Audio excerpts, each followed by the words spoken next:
அனைவருக்கும் வணக்கம். தெய்வீக பலன்கள் சேனல் சார்பாக தங்களை அன்புடன் வரவேற்கிறோம். இன்று நம் காணொளியில் காண விரும்புவது வைகாசி மாதம் பிரதோஷம் சிறப்புகளை பற்றி இந்த காணொளியில் பார்க்கலாம். வாருங்கள் காணொளிக்கு செல்லலாம். மறக்காமல் ஒரு சப்ஸ்கிரைப் செய்யவும். வைகாசி மாதத்தில் வளர்முறை மற்றும் தேய்பிறை என இருமுறை பிரதோஷம் வருகிறது.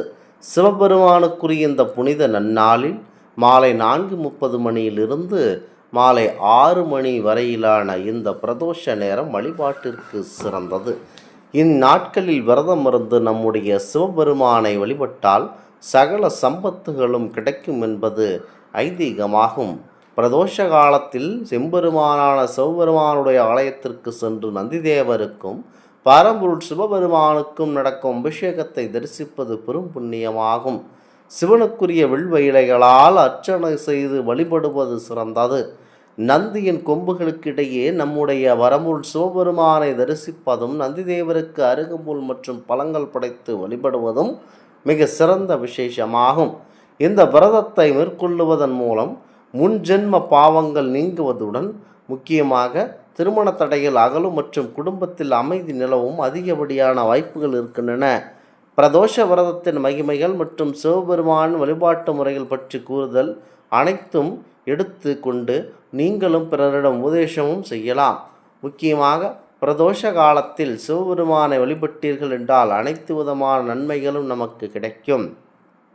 முக்கியமாக இந்திராதி தேவர்கள் திருப்பார்க்கடலை அடைந்து பார்க்கடலை கடைய முயன்றார்கள்.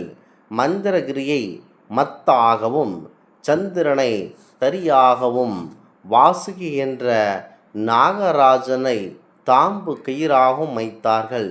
திருமால் கூர்மர் ஆமை வடிவம் எடுத்து மந்திரகிரியை தனது முதுகில் தாங்கினார். அசுரர்கள் தலைபுறமும் தேவர்கள் வாழ்புறமும் என்று கடைந்தார்கள். அந்த நாள் தசமி திதியாகும். அன்று ஒரு வேளையுண்டு திருப்பார்க்கடலை கடைந்தார்கள். மறுநாள் ஏகாதசி 11வது திதி.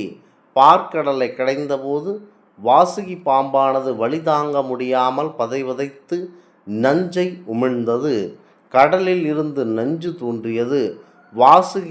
வாசுகி பாம்பு கக்கிய ஆழகால விஷமும் கடலில் தோன்றிய நஞ்சும் ஒன்று சேர்ந்து ஆழகாலம் என பெயர் பெற்றது.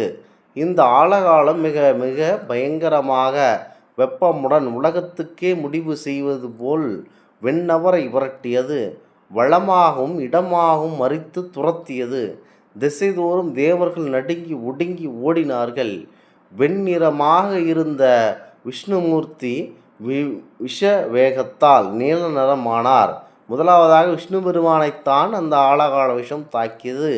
வானவர்கள் அஞ்சி திகைத்து கைலாயம் சென்று சிவபெருமானிடம் அடைக்கலம் புகுந்தனர். தஞ்சம் புகுந்த வானவர்கள் தேவதேவ மகாதேவா, ஆற்கடலே, கருணை குன்றே, தேவரீர் ஆண்டவரே, நாங்கள் அடிமைகள், தேவரீர் உடையவர், நாங்கள் உடைமைகள், நாங்கள் பார்க்கடலை கடைந்தோம். அந்த விவசாயத்தில் முதலில் விளைந்தது தேவருக்குரியது என்று கூறி முறையிட்டார்கள். ஓலமிட்ட வண்ணம் இடமாகவும் வளமாகவும் முக்கியமாக இடமாகவும் அவர் சன்னதி முன் நின்று நந்தி தேவரது அண்டத்தில் ஒளிந்தனர். அண்ட சராசரங்களும் சகல தேவர்களும் சிவபெருமானை ஏக சிந்தனையாக தங்களை காத்தருள கோரித்து நேரம் பிரதோஷ கால நேரமாகும். கருணையே வடிவமான கண்ணுக்குதர் கடவுள் நமது அருகில் நிற்கும் சுந்தரரை பார்த்து, சுந்தரா, அவ்விடத்தை இவ்விடத்துக்கு கொண்டு வா என்று பணிந்தார்கள். சுந்தரர் மாலையானதி வானவர்களால் அணுக முடியாத அதிபயங்கரமான கொடிய விஷத்தை நாவல் பழம் போல திரட்டி உருட்டி கொண்டார்ந்து சிவபெருமானிடம் தந்தார். கருணாமூர்த்தியான சிவபெருமான் நந்திதேவரின் கொம்பின் நடுவில் தோன்றி அக்கொடிய விஷத்தை அந்த கொடிய விஷத்தை அடக்கியலாகி அமரர்கள் உய்ய அமுதம் போல் உண்டு அருளினார். அந்த விடம் உள்ளே சென்றார். உள்முகத்தில் உள்ள 6 உயிர்கள் அழிந்துவிடும். ஆதலால் உண்ணாமலும் உமிழாமலும் கண்டத்தில் தரித்தினார்கள். அதனால் செம்மேனி எம்மேனுடைய கண்டம் கரியதாயிற்று.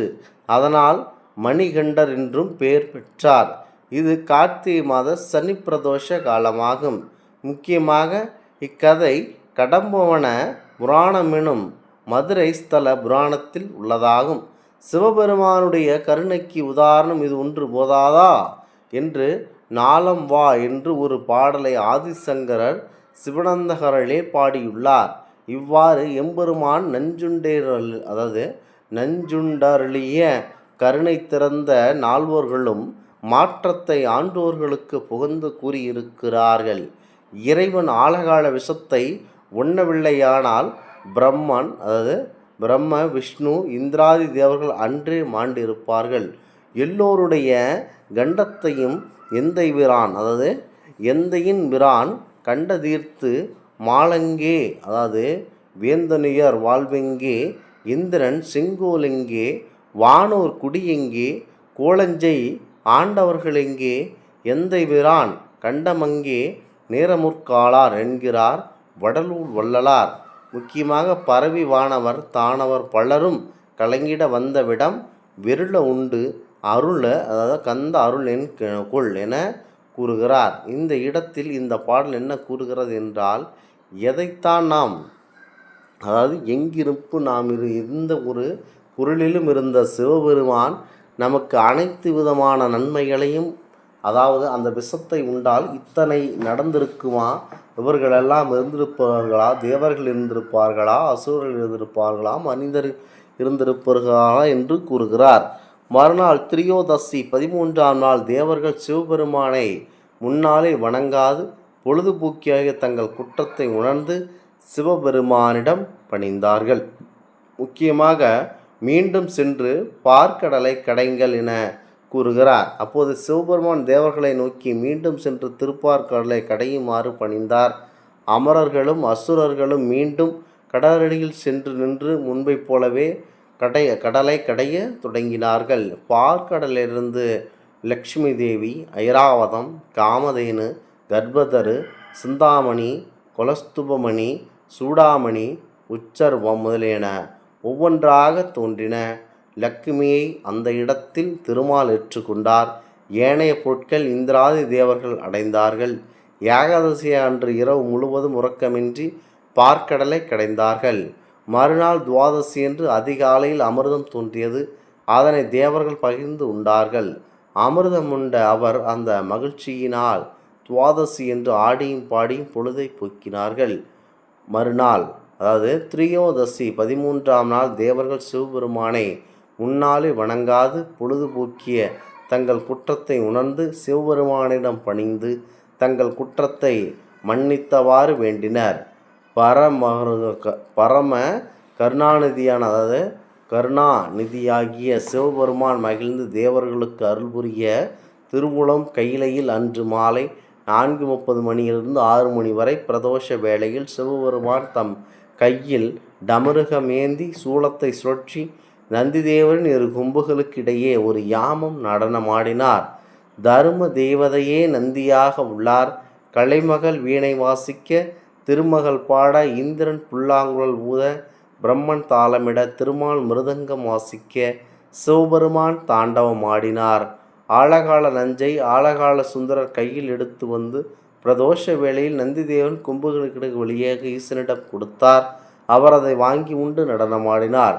தேவர்கள் அதனை தரிசித்து சிவபெருமானை துதி செய்து வணங்கினார்கள். அன்று முதல் ஒவ்வொரு மாதமும் வளர்பிறை தேய்பிறை ஆகிய 2 காலங்களிலும் வரும் திரியோதசி திதியில் சூரியன் மறைவதற்கு முன் உள்ள நேரமாகிய 4:30 மணி முதல் 6 மணி வரை உள்ள பிரதோஷ நேரம் பாபத்தை போக்கும் நேரமாகும். இந்த ஆன்மீக தகவல் உங்களுக்கு பிடித்து இருந்தால் தெய்வீக பலன்கள் சேனலை கண்டிப்பாக சப்ஸ்கிரைப் செய்து கொள்ளவும். மீண்டும் ஒரு நல்லதொரு காணொளியில் உங்களை சந்திக்கிறோம். நன்றி, வணக்கம்.